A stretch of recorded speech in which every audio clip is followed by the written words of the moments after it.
I would like to confine myself to answering the question, how can we avoid recurrence of this? Because this has become our story now. How can we avoid this story again from occurring? Because you see, 62 years after independence, we should not live like this. You know, where, I mean, you would rather do other things in your life than spend time on this. Therefore, as we condole with the families that lost their loved ones, and as we congratulate our young people for expressing themselves and coming out to ask questions about their lives and their future, it is very necessary that as a country we ask the question, how can we avoid this? The only way of doing this is being true to ourselves and being true to our responsibilities and to our mandates and doing the right thing for our country.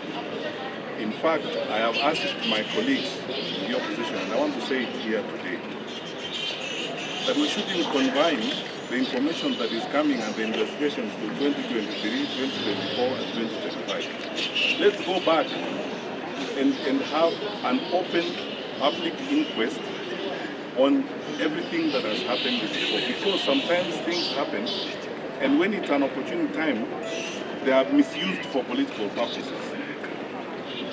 The three of us who are standing before you here have served as cabinet ministers before.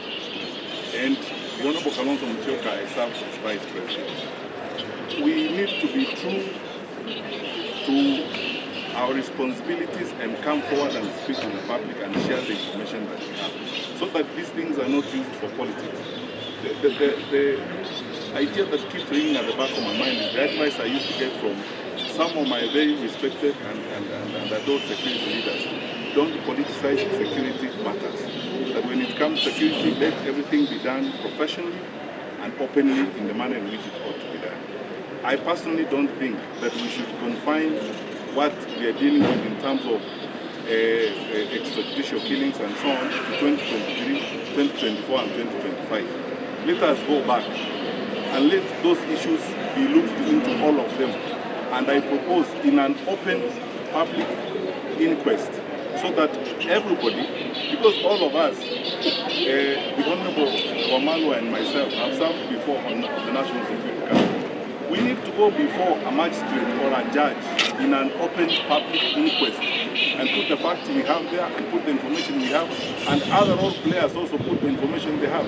Because if we want to move forward, I don't think we have a future in this country without truthfulness and without focusing on what we need to do for our people. Because this cutting of corners, sometimes when something happens, we always employ politics, we blame others and so on and so forth.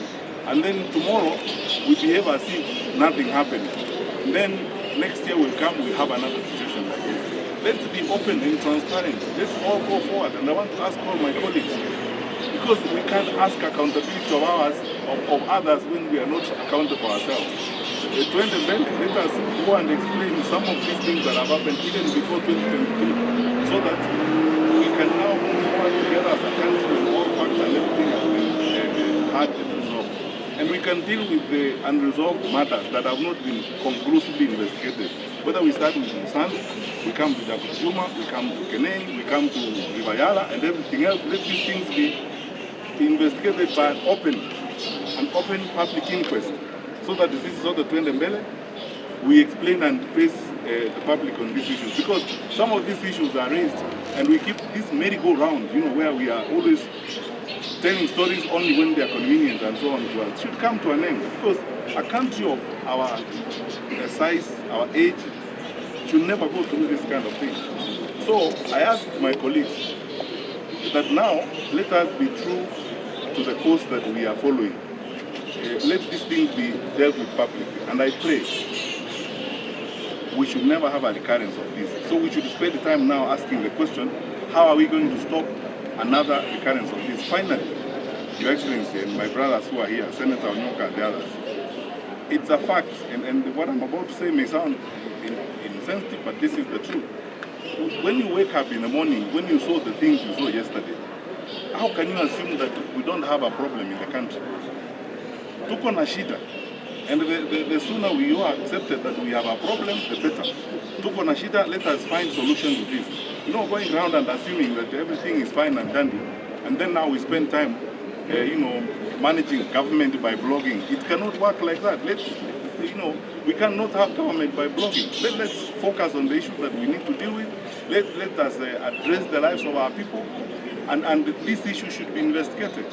When this matter happened on the 25th of June last year, we ought to have had an open public inquest into this. It will have given the Gen Z an opportunity to express themselves. We should have answered the question that time, how did we get here? Parliament is 2 kilometers from State House. For the first time since 1962, Parliament was overrun. What happened? How did we get here? Who knew what?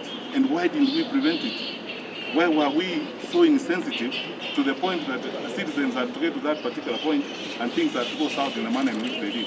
So, finally, we have swept too much under the carpet. It's now time to lift that carpet and be truthful in the way in which we deal with the country. Thank you. Any question? Investigation. When we had ugly incidents, some of them are in court. I don't want to talk about them because they are subject to court matters. When things happened in Kisumu, on the Pipendo, Murkomen brothers and so on, admission on the part of government, on those of us who are all players in government, admitting that a mistake has happened, that's where we start. And then asking the organs and the institutions that are judged with that responsibility to deliver on their mandate, so that the investigations are done without blocking them, and so that those who actually are involved and who are culpable are prosecuted.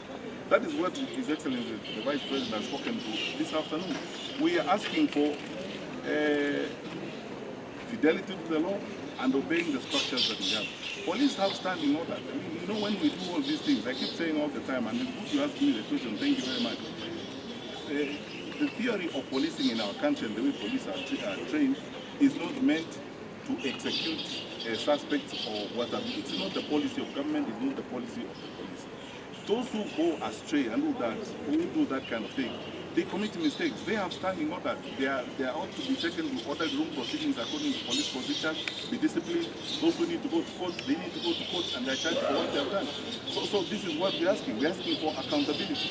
And the point we are making is that we need to draw a line in the sand and then bring this level of impunity to an end. You can also see the question of scale, how often this is happening, how wantonly this is happening.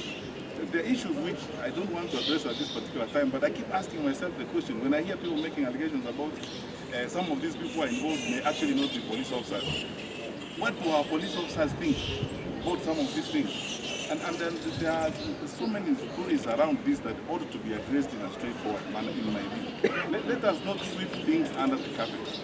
So the difference is admission on our part. Where there was a mistake, we admitted there was a mistake here, and we sorted it out.